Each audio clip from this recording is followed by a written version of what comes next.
देश के लिए अपनी जान देना सबसे बड़ी कुर्बानी हो सकती है, लेकिन सोच और विचार के लिए अपनी जिंदगी दांव पर लगाना ये उससे भी बड़ा कदम होता है। भगत सिंह एक ऐसा नाम जो सिर्फ बॉम्ब और क्रांतिकारी नारों से नहीं, बल्कि अपनी तीखी सोच और लेखों की शक्ति से भी जाना जाता है। जेल के अंधेरों में मौत के इंतजार के बीच भगत सिंह ने एक ऐसे लिखा, why I am an atheist. इस वीडियो में हम समझेंगे कि भगत सिंह ने अपने आखिरी दिनों में क्या लिखा और उनकी सोच किस तरह आज भी हमें सोचने पर मजबूर करती है।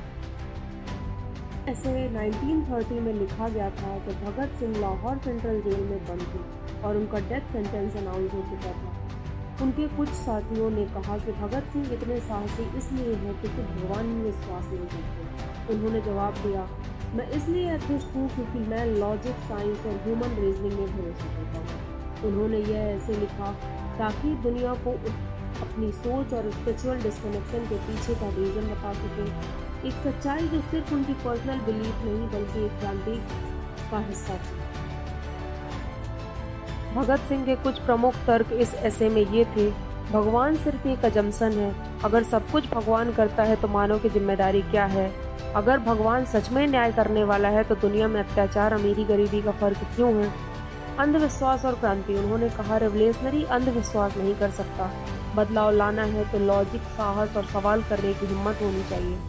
धर्म और असमानता। भगत सिंह ने धर्म के नाम पे होने वाले जातिवाद और स्त्रियों के प्रति भेदभाव को चैलेंज किया। जब तक लोग धर्म से डर कर दबे रहेंगे तब तक सच नहीं बोल पाएंगे। निष्पक्ष बलिदान। उन्होंने कहा, मैं अपनी कुर्बानी के बदले स्वर्ग नहीं चाहता, मुझे बस ये देखना है कि मेरा समाज बदले। भगत सिंह के रेवोल्यूशनरी हीरोज थे Karl Marx, Lenin and मज़ेनी।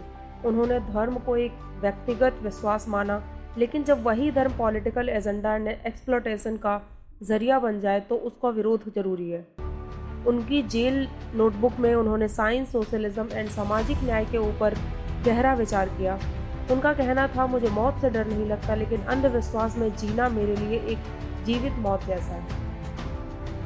Bhagat Singh की लड़ाई सिर्फ अंग्रेजों के खिलाफ नहीं थी, उनकी असली लड़ाई थी सोच की आज़ादी के लिए। वो चाहते थे कि हर नागरिक सोचे, समझे और बिना डर के अपनी बात रख सके। आज जब भी धर्म के नाम पर लोग बनते हैं तो भगत सिंह के ये संदेश हमें याद रखना चाहिए, think, question and then believe. वो एक रेवोल्यूशनरी थे जिनका जोश नारे तक सीमित नहीं था, वो एक जीवित विचारधारा बन गए। अगर आपको ये वीडियो पसंद आया तो लाइक करें, कमेंट करें आपके लिए आज़ादी का असली मतलब क्या है, और ऐसे और वीडियोस के लिए सब्सक्राइब करें नेक्स्ट पेज रिव्यू। जय